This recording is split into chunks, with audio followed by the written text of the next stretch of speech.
It all happened like I knew it would. A single drop of source magic. And, like flies to honey, the monsters swarmed.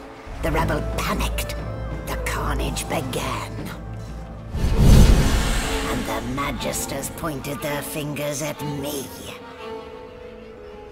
Just as I'd planned. I was shackled and collared, and sent to Fort Joy.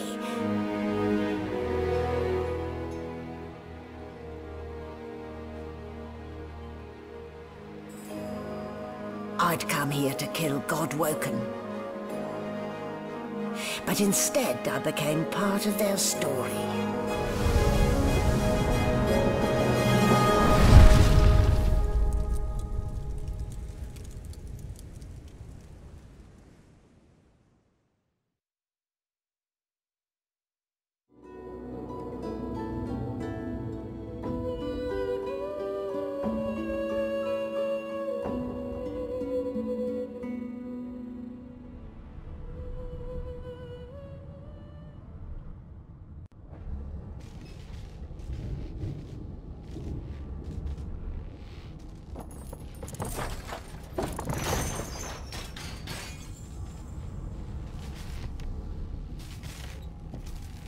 Damn.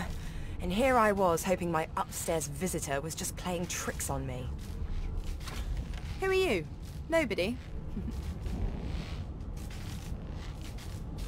Yeah, no thanks. One sparkly green hate necklace is enough.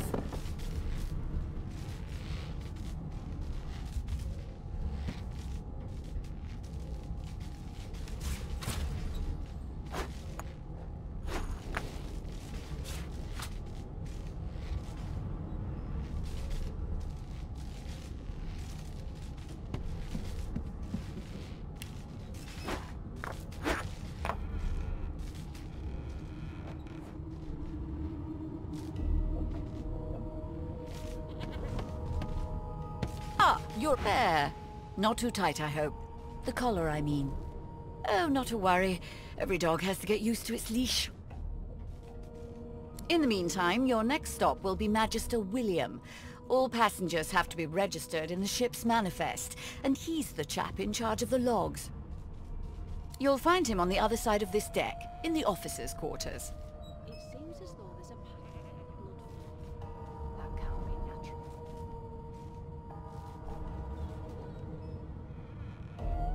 Why, for my peace of mind, of course. Why don't you try casting one of those source spells of yours? See what happens.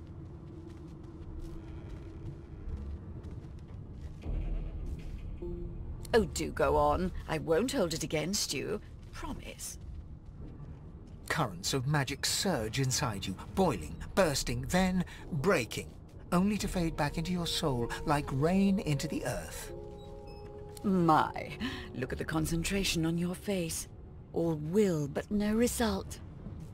There you have it, see? The collar's function. It neuters you, of sorts. Makes you unable to cast source. For your own peace of mind, of course. Yours and the whole world's.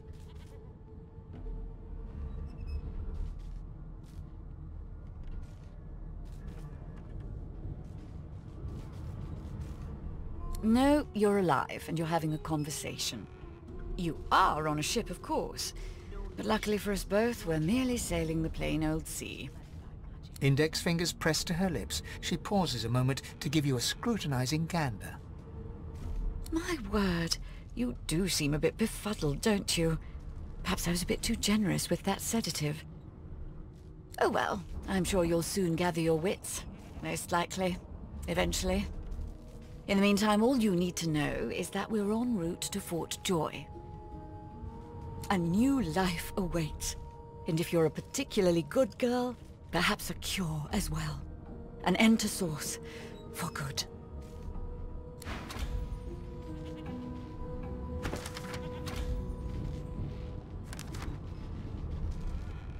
It seems as though there's a pattern in the blood flow.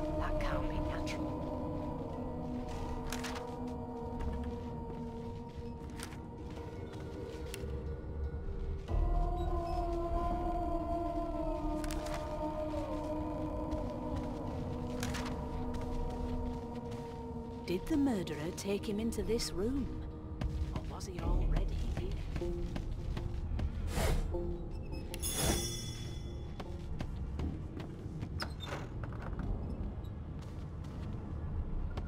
A young Magister stands pale and silent. Her knuckles whiten around her weapon as you pass. No lesions. Good God! Behind the Magister, a bloodied mass lies in a heap. Gore and limbs lie at odd angles. You can't make out a face amid the mess. There's been a murder. A sorcerer was killed by one of your own. Lucky you were busy getting your collar fitted at the time, or you'd be a suspect like the rest of them. Waters is investigating. She'll figure out who did it. Always does. Aren't you enterprising? I'll let Waters tell you no herself. Go ahead. She with the body. Did the murderer take him into this room? Or was he already here? Ugly sight, isn't it? Burns me up this happened under our protection. We're extremely lucky no Voidwalker followed the source that did this.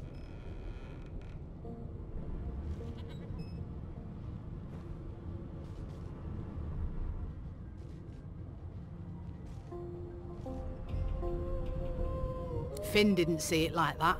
He was desperate for us to help him. Two things scared the living daylights out of him. His own shadow and his own source. We'll find out who did this. Speaking of... She looks up at you with a mirthless smile. I was on duty in your room when the murder happened. You were asleep the whole time. Didn't even stir. You're one of the only indisputably innocent people on the ship. Unless you can commit murder in your sleep, of course.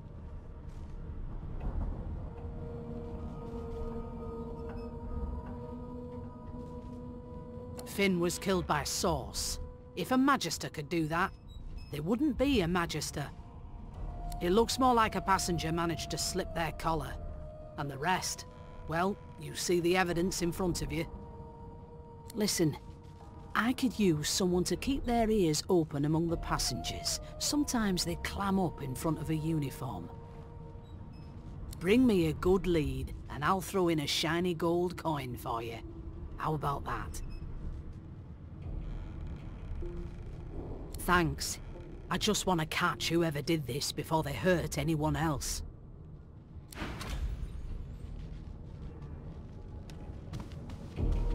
No known associates. In fact, he seemed quite averse to spending time with the others.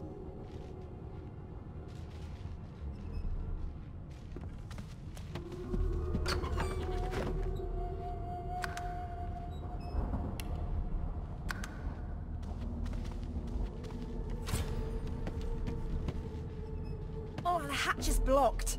I'll need to find another way. No lesions, no trauma.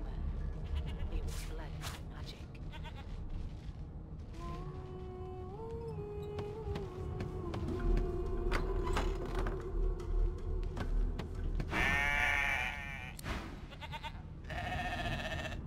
Now, where did I leave my calipers?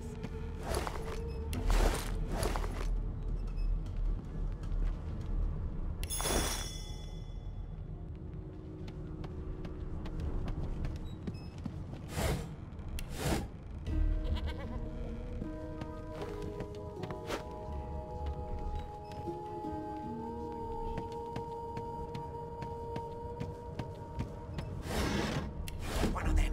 I know it. Would you put a knuckle in it? I'm trying to concentrate. They don't care about us. We're like cattle to Hey! them. I know who you are. You're a singer. My mum likes you. I know you. I heard you sing once. Before. Out there. Wow. Wow! You look cool. I like your hair. I like your eyes. I like your colour. I have one too. What are you trying to hear anyway?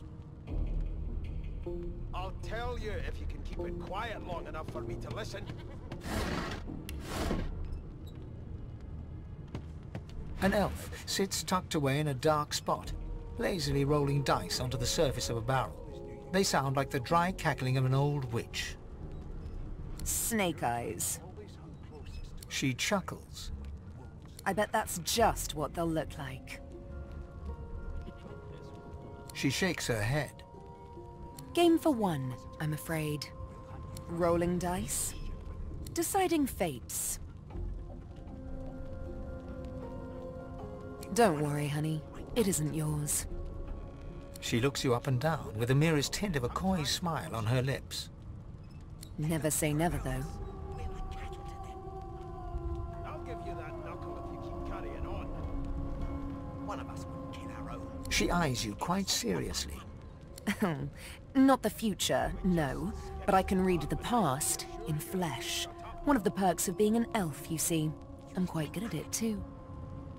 I could lick your arm and tell you how you spent the night before last. Shall I? She gives your arm a vigorous stroke of the tongue, efficient like a cat grooming. You were in a cellar with other sorcerers. A dark, dank place. I remember it well. As everyone lay sleeping, you sat in the dark with wakeful eyes, looking rather lovingly at... me! Huh. My, aren't you a pretty cup full of sugar and spice?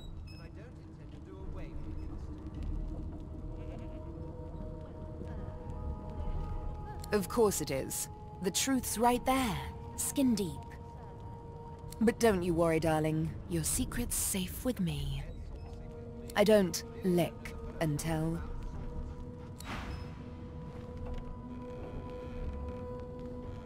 It was one of them. I know it. Would you put a knuckle in it? I'm trying to concentrate. I'm busy watching for clues, sorcerer.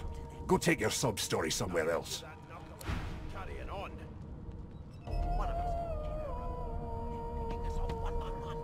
A scruffy man lounges against the wall with scarred arms folded.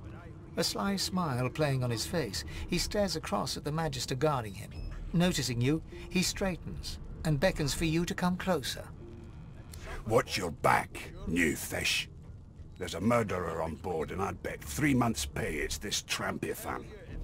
Rolling his eyes at the Magister's warning, the man named Ifan beckons again. He leans in and adjusts your collar with a sharp tug, balancing its weight so it no longer presses unpleasantly on your neck. He winks. Pinches less that way, right? Hocking a phlegmy gobbet in your general direction, the sullen Magister settles back to his task of glowering at Ifan. And now, you. We used to know each other, more's the pity. I was his commander many moons ago. Isn't that right, Vic? Standing far back from Ifan, the tight-faced Magister draws one finger across his throat in an elaborate fashion, but says nothing. Ifan grins, flashing pointed white teeth. Same as he was at 14 years old. Only difference is somebody gave him a bigger sword and now he's Johnny Big Pants. I'll give you that knuckle if you keep carrying on. One of us would kill our own. No. The dead man, Finn, is it? I'd no business with him. And I wouldn't put a man down without good reason. He glances over at Magister Victor, who's staring back at him with pointed intensity. Damn shame sheer annoyance isn't reason enough. Long story. Maybe I'll tell you about it in the Joy. Away from interested parties. The Joy, I've heard a lot. Nothing good. No surprise there, since Bishop Alexander runs the show. Wonder if we'll get to meet the Ringmaster himself. There's nothing else I can make, Your Majesty. Turnips and water are all I was given. Unacceptable. I've never died. Easy now. I might think the same, but Vic here will blow a blood vessel if he hears you talking like that. Well, there has been... What are you conspiring about over there? You! What's your name? Oh, don't mind him. Vic's just got a bee in his bonnet. And that bee is me. Name?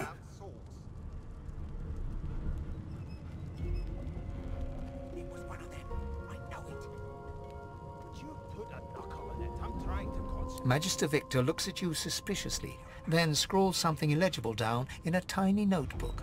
He scowls at you as he stows the notebook back in his voluminous robes. Away with you, at once. Ifan performs an elaborate pantomime of keeping quiet, one finger in front of his lips as he leans back against the wall. Mad? Insufferable? Surely. What are you trying to hear anyway? A broad dwarf sits totally upright on the bench, eyes closed, palms face up on his knees. His beard is a cascade of meticulous plaits, each one braided through with golden medallions. He raises an eyebrow as you approach, but doesn't open his eyes. Listen up, Ghetto. You hear that? Your kind always hung closest to our divine, like wolves around a campfire. I've got this wolf on a leash now. As soon as the Inquisitor gets here, we'll hang you right over the The side. ship, of course. A wave of sound washes over you. The unintelligible chatter of your shipmates, the groaning of wood from floor to ceiling, the boom, crash and crackle of waves around you, complaints from the sea itself. And?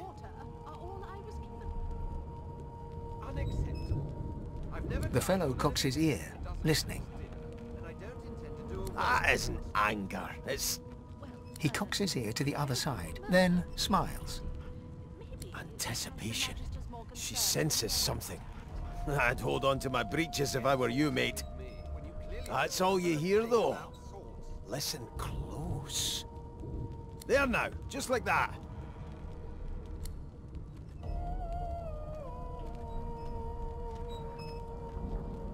Aha! His eyes snap open as his expression of joy. One great paw claps you on the back, the other catches you before you lose your footing. There, you heard it, didn't you? I knew it. I knew it. Aye, this is good news, Ghetto. Good news. Your kind always hung closest to our divine, like wolves around a No, you beautiful idiot. That wasn't any rat. It was the wheel. Squeaks whenever the helmsman jerks it clockwise, which means we're heading east. We'll hang you right over the Burn my beard. That means if we've been traveling for, yes, only 10.34 nautical miles to Fort Joy. Classify this slop as food. I've seen more appetizing things coming out of plagues. Yeah, no indeed, Ghetto. But that ain't my final destination. The dwarf leans back from the table and strokes his beard, gold medallions jingling merrily. His eyes roll over to you. That'll be all, thank ye kindly, Ghetto. Well, there has been a murder, Your Majesty. Maybe that has the Magister's more concern than your appetite. He continues stroking his beard, a beatific smile on his lips, and doesn't acknowledge you anymore. You one of them? A Divine Order loyal? They killed a sorcerer, you know. They'll hide the evidence well enough, but make no mistake.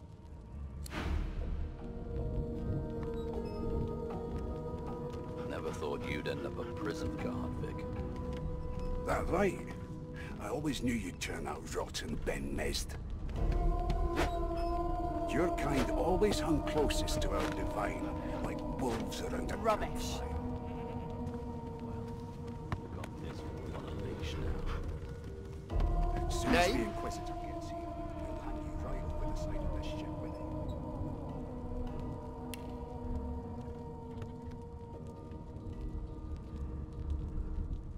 It was one of them. The Divine Order wants to know. Put a knuckle in it. I'm trying to concentrate. They don't care about us. Well, you aren't here on my list. Scrammy. We're trying to catch a killer here. Keep carrying on. One of us wouldn't kill our own. They're picking us off one by one.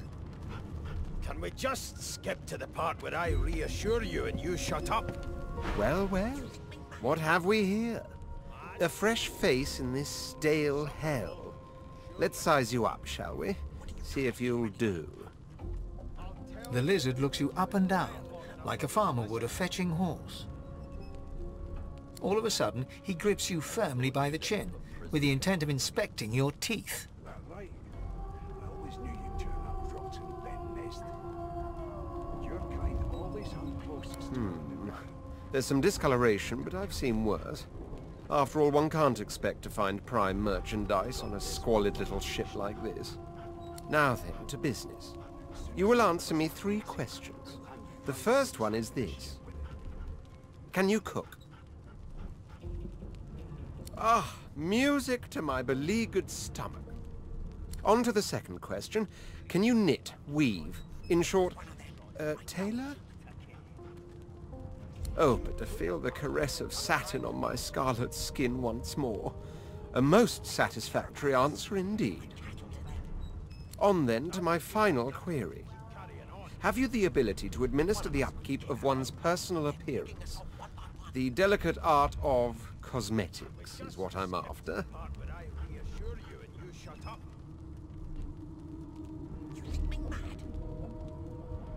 The very basics, then. I suppose that's a start. So, 3 questions asked, 3 questions answered.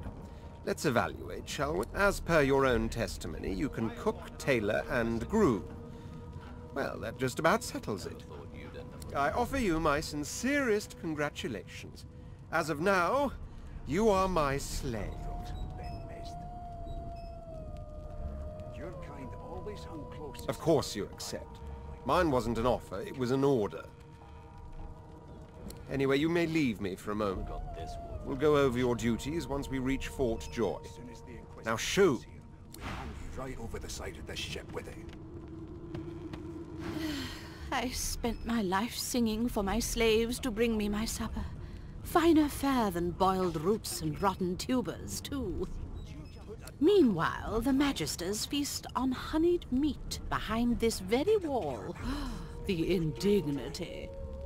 I'll give you that knuckle if you keep carrying on. One of us wouldn't kill our own. They're picking us off one by one. Can we just skip to the part where I reassure you and you shut up? You think me mad? The elf is reading a volume of Cranley Hubert's famous encyclopedia. He looks up, his big round eyes scanning your body, absorbing every detail. He reaches out and takes your hand, turning it this way and that, examining it from every angle. Finally, he pinches your skin, gently tugging at it. Fascinating. He sits back and returns to his book, flicking quickly from page to page, completely oblivious to your presence. There's nothing else I can make, Your Majesty. Turnips and water are all I was given. Ah, yes. The niceties. My name is Fane. I am a scholar from... well, I am a seeker of knowledge. That is enough. It is pleasurable to meet you. Is there? Wherever do you keep it? Certainly not in your books. I have been reading this one for several minutes, and I have yet to find a single insight into the mysteries of the universe. It is simultaneously too detailed and insufficient. I know the beginning of this tale and the end, but I am rather missing the middle. Tell me, what do you know of our world's history?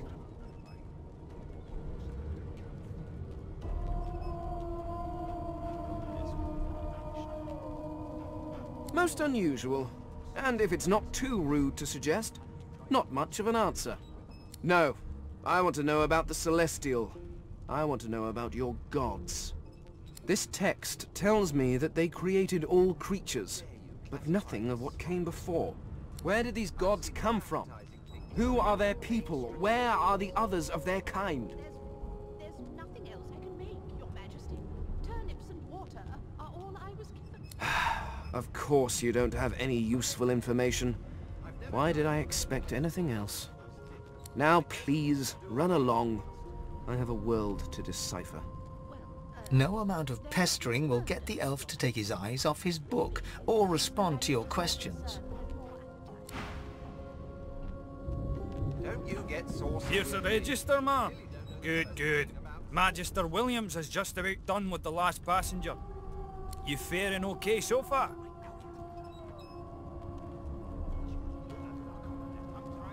Glad to hear it. You head on in now.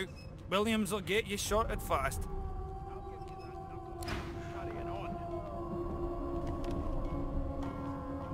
Keep those bolts trained on her, and if she tries to run, shoot to kill. You seem on edge, officer. What on earth is the matter? Murder most foul, and I strongly suspect you know all about it. Do you? Well, perhaps you're absolutely right.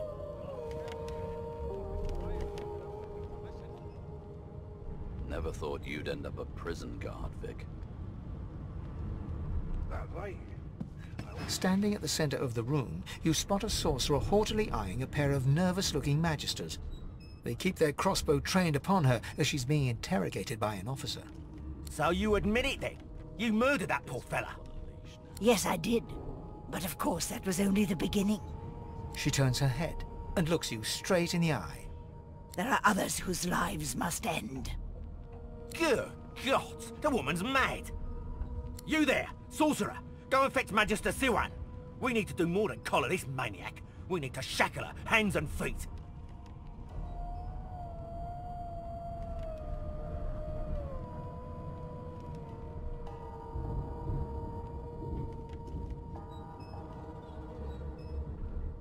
It means your journey draws to a close. Do stick around for its finale, though, because... She reaches for her collar and simply removes it. I'm just about to create a scene. Subdue her, men, quickly! If she casts Source, the Voidwoken will come. They'll end us all. She smiles with wicked satisfaction. Precisely.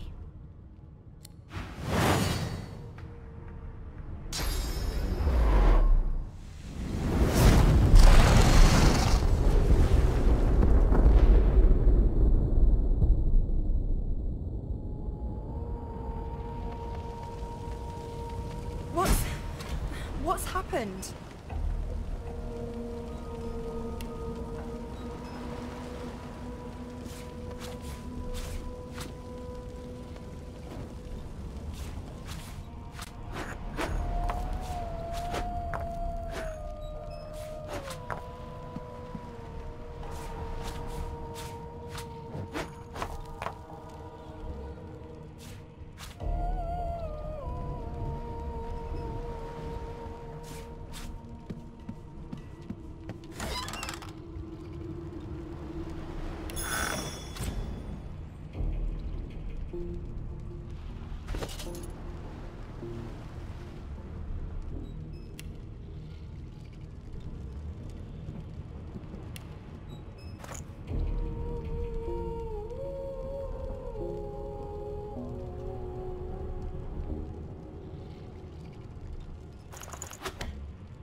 What happened?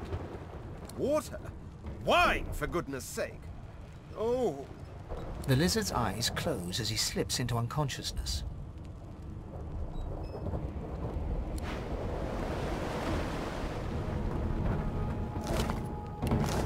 You shake the lizard by the shoulders, but you're The dwarf lies in a heap on the floor, his great beard twisted and tangled around him. He is stock still. You can't see if he's living or dead. You hear a faint thud, thud, thud. He's alive, but only just.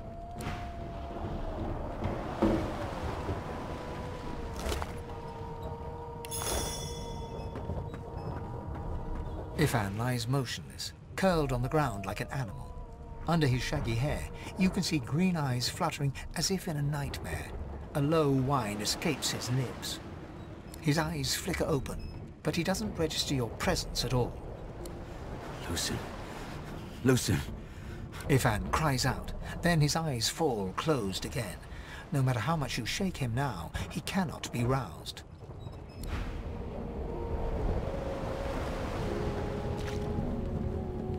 No, not the final dark.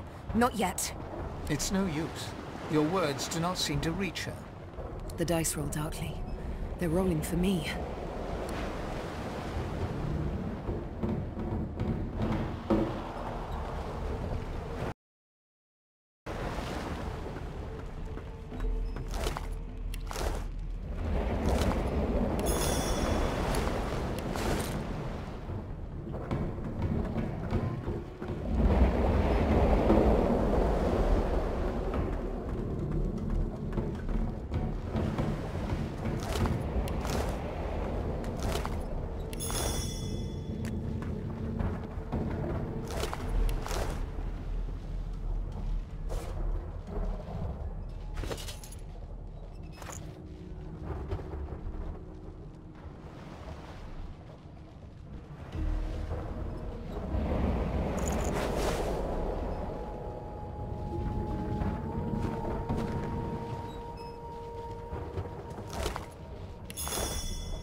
The Magister lies on the floor, unconscious and bleeding from a dire-looking wound.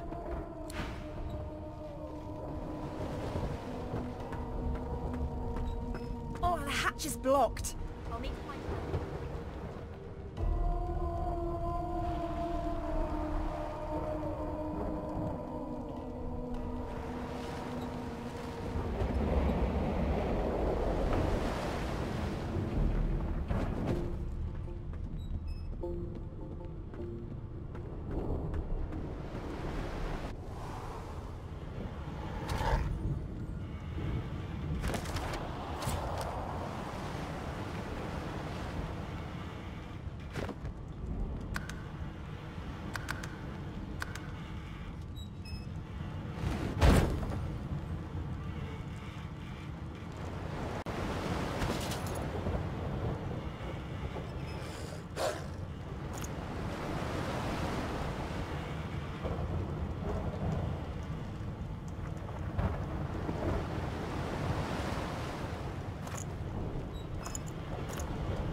God damn it!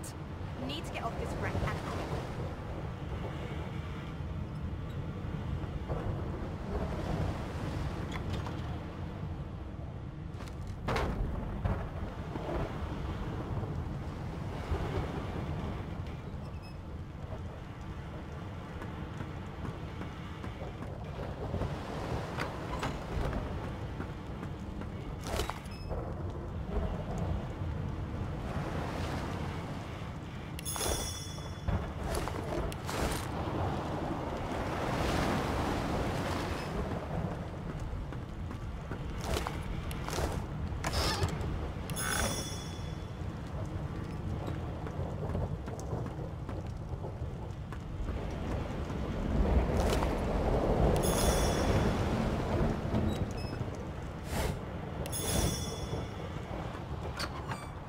long before this thing snaps.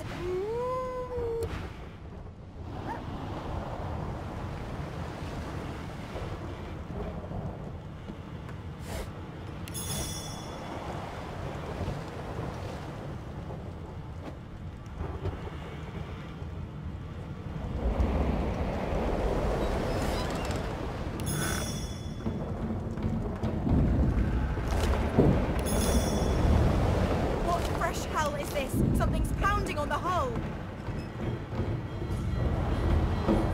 You pass through the door and are suddenly face to face with an undead. His skull is bizarrely angular, and a glorious jewel sits in the middle of his forehead. The skeleton is quickly leafing through a volume of Cranley Hubert's famous encyclopedia, muttering to himself. No, no, no! What damn fools record knowledge on a pulped tree? It catches fire, it turns into must when wet, it cannot even resist acid. No wonder they're so bloody ignorant. The skeleton looks up and notices you for the first time. Oh, it's you. Shouldn't you be running and screaming or some such?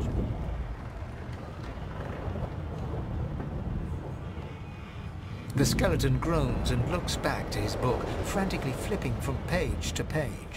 Yes, indeed. It's the look of someone that wants to read the bloody book he's holding. Now, if you're really quite finished, I believe you have lifeboats to flee to.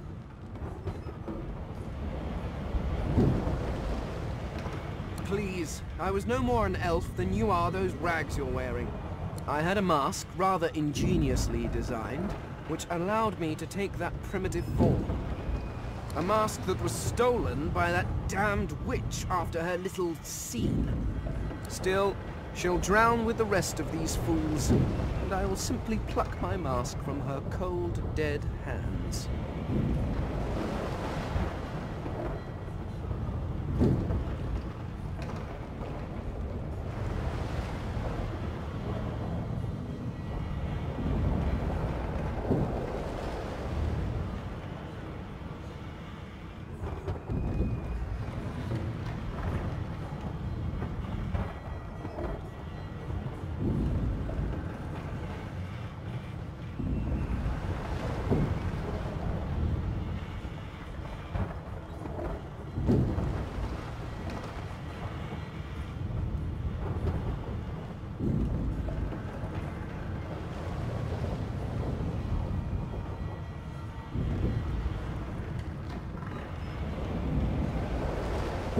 The skeleton holds up his book in one quick, frustrated movement. I am trying to discover if there is anyone worth saving. And I will be damned if I let the lives of some mayflies get in my way. Go on, go. Swim or drown or do whatever takes your fancy. I have a book to read.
Shut your trap, kid.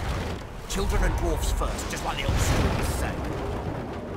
The dwarf yanks at one of the nearby ropes to no avail. You said there were other people down there.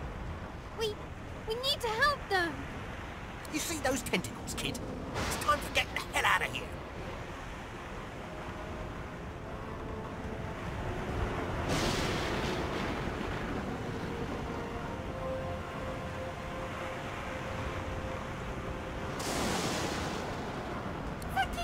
Thank you! There's a ladder right over there. You can go straight down. You're gonna be the death of us, you hear?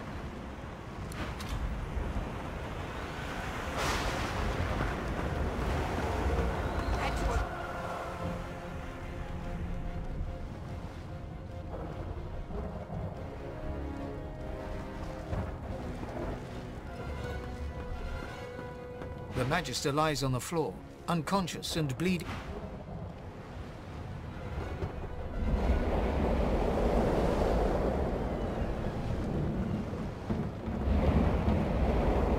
If you can walk, get yourself up the ladder. There's a... Wait! Void Woken!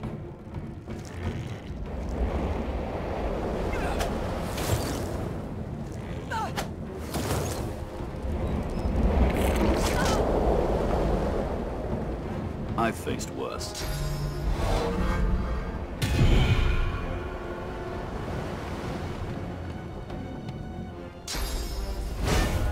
I'll yield to none.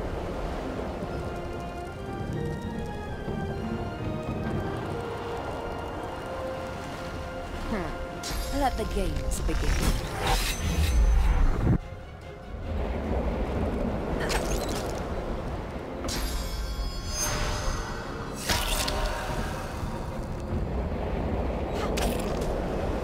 They who are about to triumph salute you.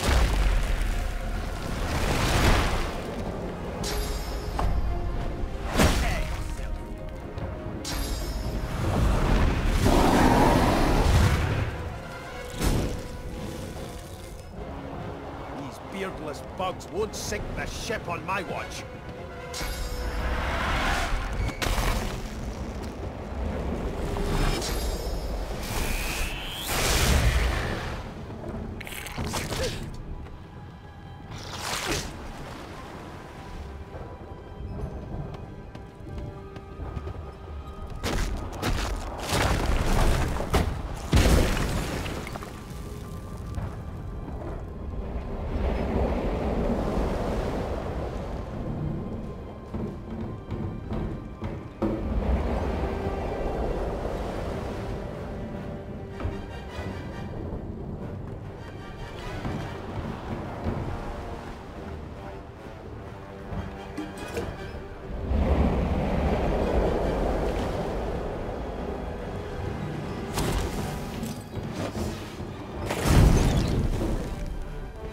Telling where there might be more. We need to move. Let's not tarry. This old tub is about to burst. Away! The sea's hungry. We don't have much time. Let's head above decks for some air. I hear something.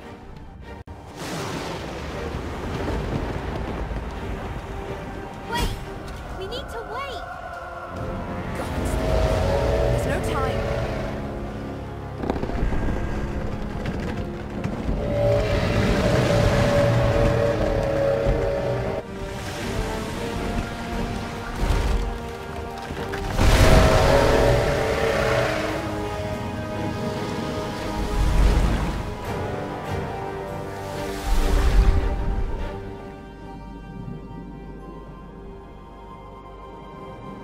I have plans for you, child. Rise.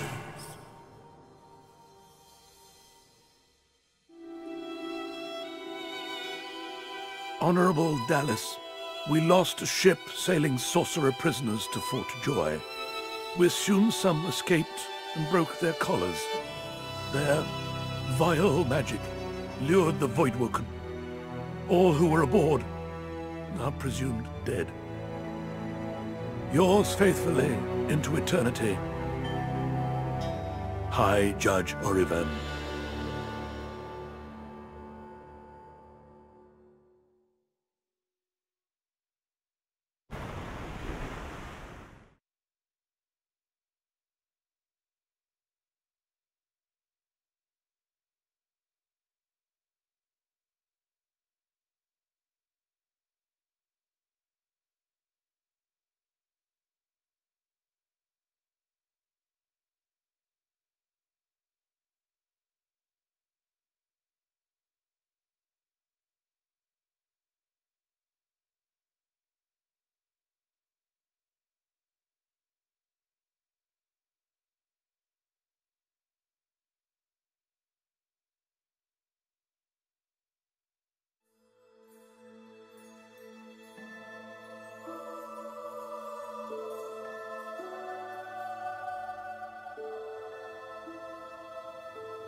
Now, the Order's right about one thing. First comes Source, then comes Void Woken. Am I the lone survivor? Well, thanks, disembodied voice.